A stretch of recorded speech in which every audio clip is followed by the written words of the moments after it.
Доброго времени суток, дорогие телезрители! В эфире НВК Саха, программа про авто 14. Мы обсуждаем темы и поднимаем вопросы, которые касаются безопасности дорожного движения. В студии работает Антон Васильев. В течение следующих 25 минут вас ждет много интересной и полезной информации. Итак, смотрите в сегодняшнем выпуске. Статистика происшествий, что случилось на дорогах республики за последнюю неделю. Что должен знать владелец сельхозтехники? Кто отвечает за безопасность пассажиров в автобусе? С какого момента лишают водительских прав? Инструкция по мигалкам. Кому нужно уступать, а кому не обязательно. А в конце программы по традиции рубрика «Тест ПДД», который сдаст Анна Божедонова. А в начале выпуска предлагаем вашему вниманию обзор происшествий на дорогах нашего региона за последнюю неделю. На автомобильных дорогах республики с 15 по 21 июля зарегистрировано 13 дорожно-транспортных происшествий, где пострадало 18 человек, в том числе 3 несовершеннолетних, 1 человек погиб. Так, 17 июля в дежурную группу госавтоинспекции поступила информация о том, что на повороте с села Хатасы съехал с дороги мотоцикл. Незамедлительно на место происшествия был направлен автопатруль ДПС. Предварительно было установлено, что мужчина, управляя мотоциклом Судзуки без государственных регистрационных знаков, при повороте на большой скорости не справился с управлением и допустил съезд с дороги. Мужчина управлял мототранспортом без права управления, кроме того, находился в состоянии алкогольного опьянения. Прибывшая бригада скорой помощи доставила его в медицинское учреждение с переломами и множественными ссадинами. Ему назначили амбулаторное лечение. Мотоцикл помещен в специализированную стоянку. 19 июля в Мирнинском районе водитель, управляя автомобилем УАЗ, двигаясь по федеральной автодороге в Вилюйне, выбрал безопасную скорость движения, не справился с рулевым управлением, в результате чего допустил съезд с дорожного полотна в левый кювет с последующим опрокидыванием. При движении лопнуло заднее правое колесо. В результате происшествия один пассажир, мужчина 52 лет, который в момент ДТП находился на заднем сиденье слева, скончался до приезда скорой помощи. 3 других пассажиров и сам водитель с телесными повреждениями были доставлены и госпитализированы в центральную больницу Мирнинского района. Пострадавшие пассажиры УАЗ были пристегнуты ремнями безопасности. 20 июля в городе Покровск несовершеннолетний 2007 года рождения без разрешения родителей взял покататься мотоцикл марки Регульмото. Он не имел защитную экипировку и шлем, без водительских прав выехал из дома и, не справившись с управлением, совершил наезд на трансформаторную будку. В результате ДТП несовершеннолетний водитель мотоцикла получил открытый перелом берцовой кости, открытый вывих фаланги стопы. Состояние опьянения не установлено. По факту ДТП проводится процессуальная проверка. А мы двигаемся далее. Согласно статистике, за 6 месяцев текущего года снизилось количество ДТП по вине водителей автобусов с 16 до 9%, а также количество пострадавших в таких происшествиях с 29 до 13%. Контроль на дороге в сфере пассажирских перевозок осуществляет Ространснадзор и госавтоинспекция. Так, осуществление предпринимательской деятельности в сфере транспорта без лицензии влечет наложение штрафа на граждан и должностных лиц в размере 50 тысяч рублей, на индивидуальных предпринимателей 100 тысяч, на юридических 400 тысяч рублей. Далее тему пассажирских перевозок продолжит наш следующий сюжет. Автобус, как любое транспортное средство, допущенное к участию в дорожном движении, должен соответствовать техническому регламенту безопасности колесных транспортных средств и периодически должен проходить техосмотр. Автобусы, осуществляющие междугородние перевозки пассажиров, должны быть оборудованы тахографами. Водитель должен иметь соответствующую категорию водительских прав. Если автобус более 8 мест, то эта данная категория относится к D. По-новому это М2 или М3. Право управлять автомобилем, предназначенным для перевозки пассажиров более 8 сидячих мест, категории М2 или М3, допускается лицам, достигшим 21-летнего возраста. Коммерческими перевозками пассажиров могут заниматься только те лица, которые получили соответствующую лицензию в Ространснадзоре, а автобусы, осуществляющие междугородние перевозки, должны быть оборудованы ремнями безопасности. За управление транспортным средством водителем, не пристегнутым ремнем безопасности, влечет наложение штрафа в размере 1000 рублей, а на пассажира 500 рублей.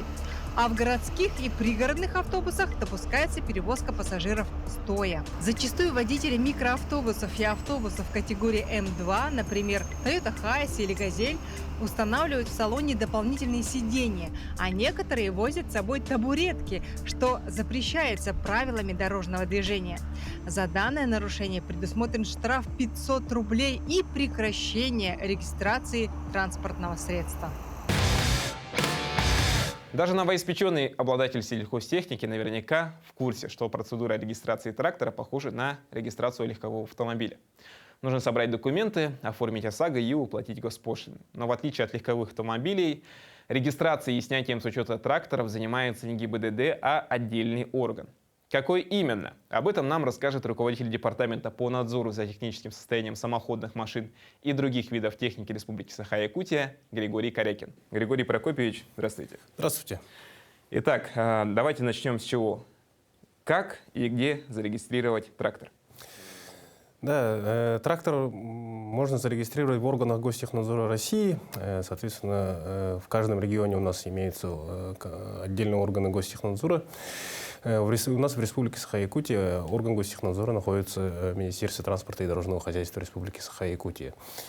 У нас 19 инспекций Гостехнадзора, которые расположены в районах республики, 5 из которых являются межрайонными. То есть у нас 16 районах инспекций отсутствует из 35 районов. В остальных в 19 имеются. Обязательно ли регистрировать трактор и в течение какого времени после приобретения это нужно сделать? После покупки трактора необходимо зарегистрировать его в течение 10 суток, то есть, соответственно, 10 дней владелец обязан его зарегистрировать. Что еще требуется для регистрации трактора? Ну, трактора у нас бывают разные. Для регистрации трактора у нас самое главное обязательное требование — это паспорт самоходной машины и документ права собственности. То есть это любой документ, как договор купли-продажи, право на наследство, договор дарения и так далее. По ОСАГО. ОСАГО у нас требуется не на все виды самоходных машин и тракторам. Там идет нюанс, то, что оговаривается в законах. Трактор с скоростью, конструкционной скоростью свыше 20 км в час и должны в обязательном порядке иметь ОСАГО. Это касается только колесных тракторов. То есть гусеничные или трактора и самоходные машины, имеющие скорость менее 20 км в час, они страхуются. Это не обязательный порядок. Ввиду, само собой, своей универсальности, трактор — это, так сказать, то средство, которое пользуется огромной популярностью в сфере сельского хозяйства. И зачастую тракторы покупают не новые, ввиду, так сказать, необходимости восстанавливать старые, документов не имеют. Как в таком случае быть владельцем таких тракторов и каким образом им их зарегистрировать? Тракторы, которые являются самособранными, то есть владелец собрал его из нескольких, скажем проще говоря, из нескольких видов тракторов, из деталей, запчастей, в том числе и бывшего употребления. Такие трактора, как правило, не имеют документов и, соответственно, зарегистрироваться у нас не могут. Они не являются вне закона. И чтобы зарегистрировать его, необходимо проходить процедуру сертификации. Получать сертификат соответствия, потом после этого уже идут в уполномоченный орган, который выдает электронный паспорт самоходной машины. Но это очень сложный и дорогостоящий, соответственно, и долгий процесс. Какие права и категории необходимы для того, чтобы управлять трактором? Да, у нас трактора имеются очень многих видов. У нас права идут специальные, это удостоверение тракториста-машиниста, трактористы называются, в которых имеется очень много категорий. И именно по тракторам у нас категории делятся по мощности и, соответственно, по колесной или на гусеничном ходу. У нас категории Б — это до 25 киловатт, колесные и гусеничные. Категория С — это с 25 киловатт до 110 киловатт мощности двигателя. Как правило, категория С — это самая распространенная категория, это трактор «Беларусь», в который входит. Категория D — это у нас от 110 киловатт и более. Это очень мощные и большие трактора, самоходные машины, соответственно, это, проще говоря, соразмерно с трактором Кировец К-700. Григорий Прокопьевич, а может ли иностранный гражданин устроиться водителем трактора или водителем погрузчика? Правила по выдаче и замене удостоверения тракториста-машиниста устроены так, что при осуществлении какой-то коммерческой деятельности или устройства на работу человек обязан поменять свои национальные права, то есть права, которые он получил у себя на родине, в другой стране, в России, соответственно, сдав экзамен российский. То есть он обращается со своими правами и с переводом нотариально заверенным в орган Гостехнадзора по месту временной регистрации и, соответственно, сдает экзамен, после чего ему меняют, соответственно, права на российского образца. После чего он уже может начинать работать и ездить на тракторах. Вот если задаться вопросом не сколько эксплуатации, сколько, опять же, ремонта трактора и иной схожей техники, как это осуществляется, есть ли для этого специализированные СТО? Ну, специализированных СТО на сегодняшний день не так много. Они имеются в больших районных центрах, но их не так много, и они не являются централизованными. То есть, как правило, это предприниматели. И в основном ремонт производится у нас сервисными службами, то есть имеются как организации в городе Якутске, которые имеют дилерские центры и в других районах нашей республики. По большей части это касается промышленной организации и промышленных строительных техники, соответственно, тяжелой. Непосредственно, если мы немного затронем статистику, сколько таких средств, как тракторы, у нас зарегистрировано сегодня на территории республики? Хотя бы примерное их количество. Ну, по сельхозтехнике в республике у нас большинство их принадлежат частным лицам физическим, то, соответственно, их, которые применяются в частных крестьянских фермерских хозяйствах, их более 3000. Спасибо. Я напоминаю, у нас в гостях был руководитель департамента по надзору за техническим состоянием самоходных машин и других видов техники Григорий Корекин. А мы продолжаем. Лишение прав занимает второе место среди наказаний для водителей. По статистике, ежегодно около 400 тысяч автомобилистов остается без водительских удостоверений. Это равно населению таких городов, как Белгород или Тверь. Лидерами по нарушениям стали водители, которые ездят за рулем пьяными, отказываются проходить медицинское освидетельствование или оставляют место ДТП. Максимальный срок лишения – 3 года, но если водитель неправильно его посчитает или забудет сдать права, то останется без них на больший срок.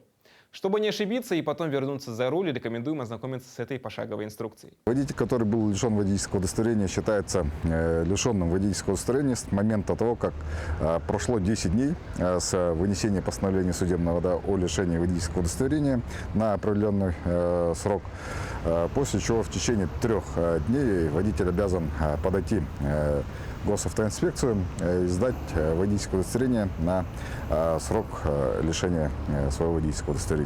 Водителей могут лишить в нескольких случаях. Это у нас в первую очередь, конечно, статьи, которые согласно Кодексу административных правонарушений Российской Федерации имеют, опять же, лишение за управление транспортным средством в состоянии алкогольного опьянения.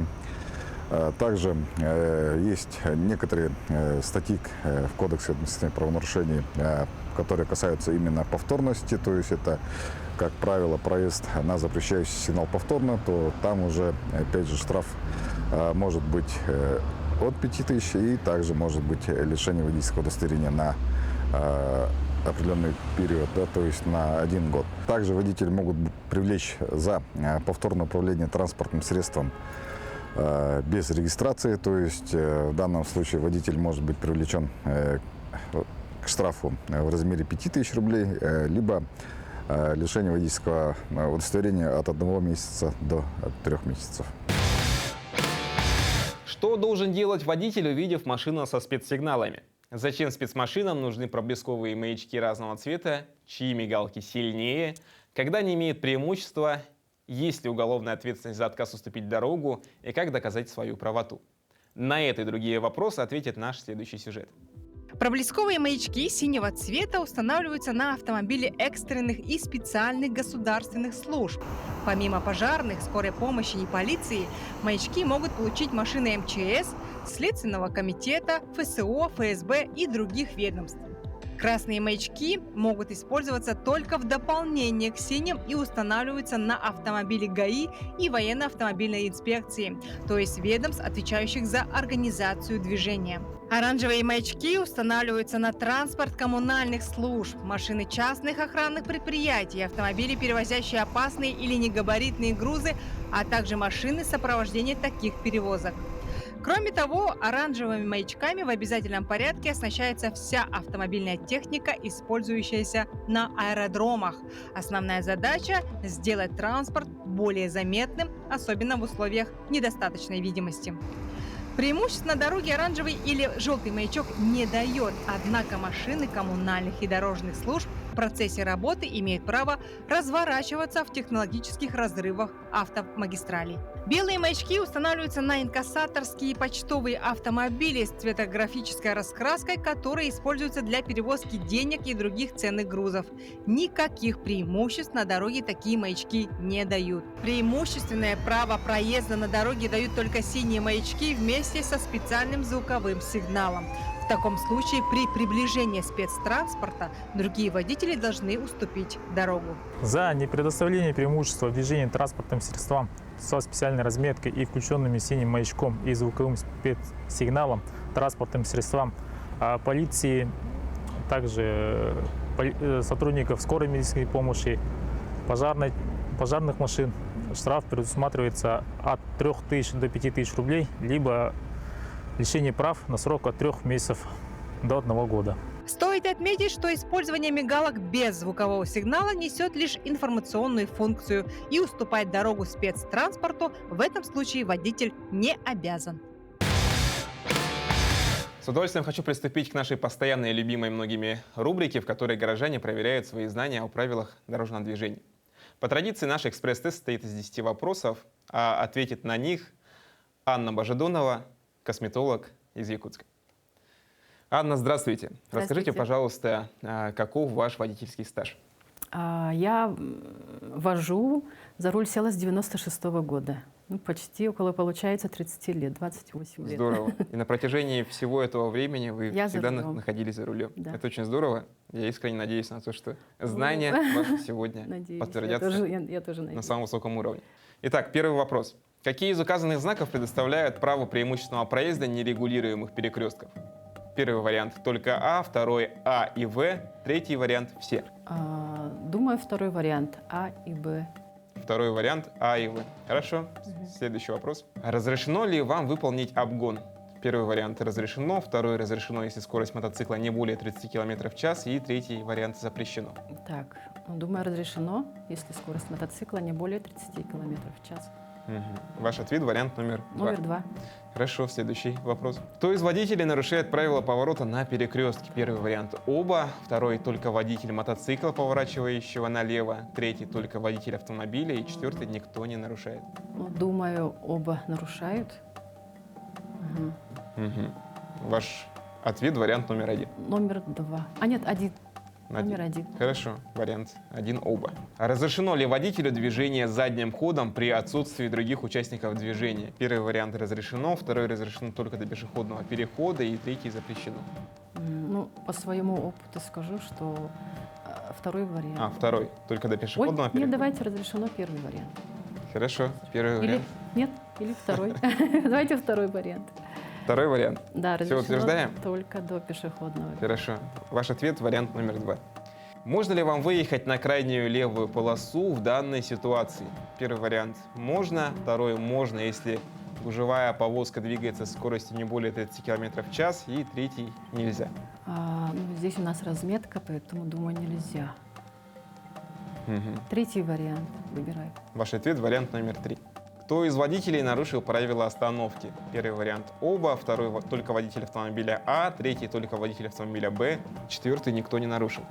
Кто из водителей нарушил правила Четвертый остановки? вариант никто не нарушил. Вариант номер 4 – никто не нарушил. Ваш ответ принят. Можно ли вам, управляя грузовым автомобилем, осуществить опережение в данной ситуации? Первый вариант – можно, второй – можно, если разрешенная максимальная масса автомобиля не более 2,5 тонн, и третий вариант – нельзя.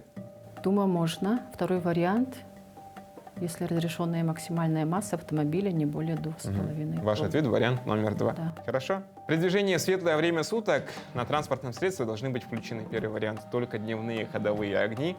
Второй – только фары ближнего света. Третий – только противотуманные фары. Четвертый вариант – любые внешние световые приборы из перечисленных.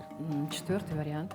Ваш ответ вариант номер Да. 4. Хорошо, ответ принят. Конечно. Нарушил ли водитель грузового автомобиля правила стоянки? Первый вариант – нарушил, второй – не нарушил, если разрешенная максимальная масса автомобиля не более 3,5 тонн. Третий вариант – не нарушил. Но здесь указана масса автомобиля, да? Второй вариант. Ваш ответ вариант номер 2. Наш заключительный вопрос звучит следующим образом.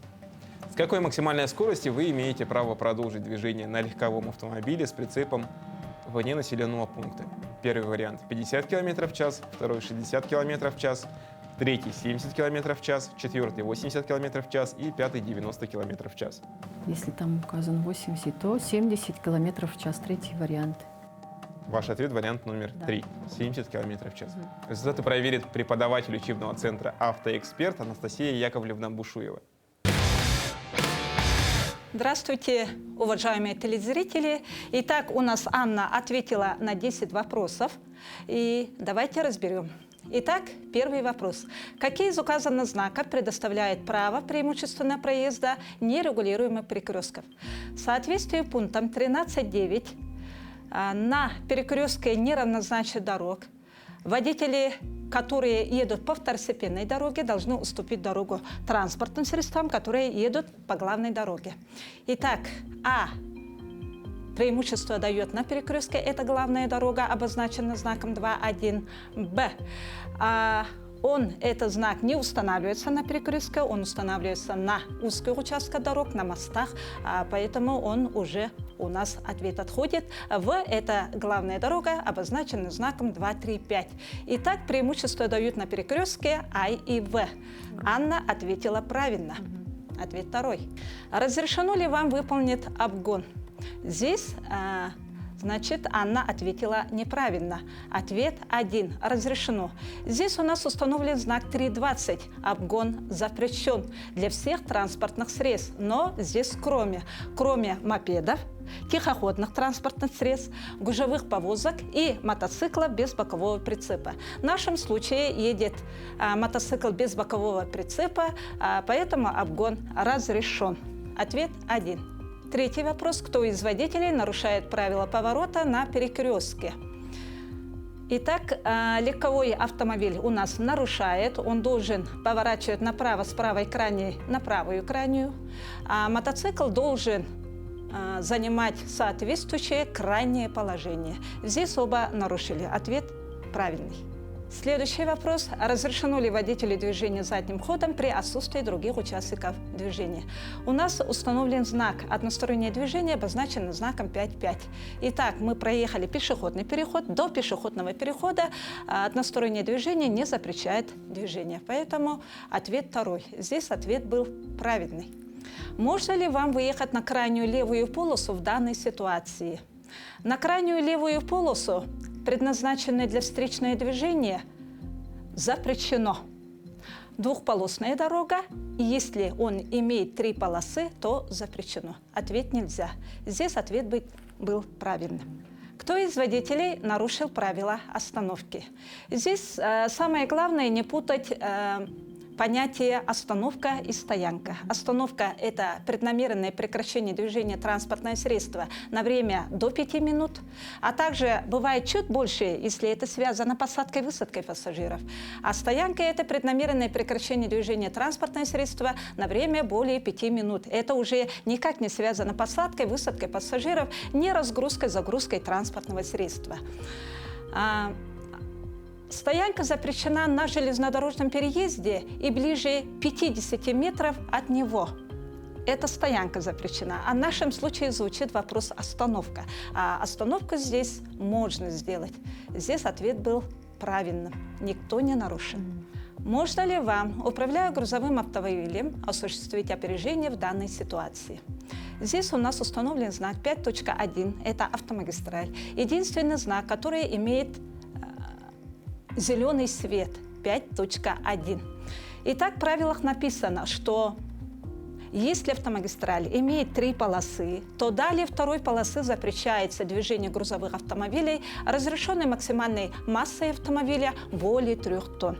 Поэтому вы можете опередить этот легковой автомобиль, если у вас разрешенная максимальная масса не более 2,5 тонн. Ответ здесь был правильным. При движении в светлое время суток на транспортном средстве должны быть включены. Я также получила права давно, в 1996 году, также очень давно, уже скоро будет 30 лет. Светлое время суток, тогда в наше время мы световые приборы не использовали. В светлое время суток используя только в одном случае, когда нам объявляли акции «Дети». Это было 1 сентября, помните, наверное, да? А сейчас, 2010 года, с ноября месяца, у нас произошли поправки правил дорожного движения, поэтому светлое время суток. Сейчас мы из 3 световых приборов можем применять любые внешние световые приборы. Это или темные ходовые огни, или противотуманные фары, или фары ближнего света. Ответ был правильным. Любые внешние световые приборы из перечисленных. Нарушили водитель грузового автомобиля правила стоянки. Здесь произошла ошибка. Здесь, конечно, установлен знак, способ постановки транспортного средства на стоянку. Здесь должны парковаться только легковые и мотоциклы. Грузовой хоть какой тонны, он не должен сделать парковку.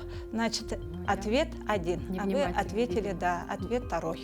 Здесь он нарушил. Грузовой хоть какой тонны нельзя. С какой максимальной скоростью вы имеете право продолжить движение на легковом автомобиле с прицепом вне населенного пункта? Вообще скорость движения зависит от 3 параметров. Да? Это зависит от того, где мы находимся, в населенном пункте или вне населенного пункта, на каком виде транспортного средства и по какой дороге. Это автомагистраль, или грунтовая, или песчаная дорога. Но в нашем случае здесь легковой автомобиль с прицепом. Вне населенного пункта он едет 70 км в час. Вы правильно ответили. Итак, у Анны были 2 ошибки.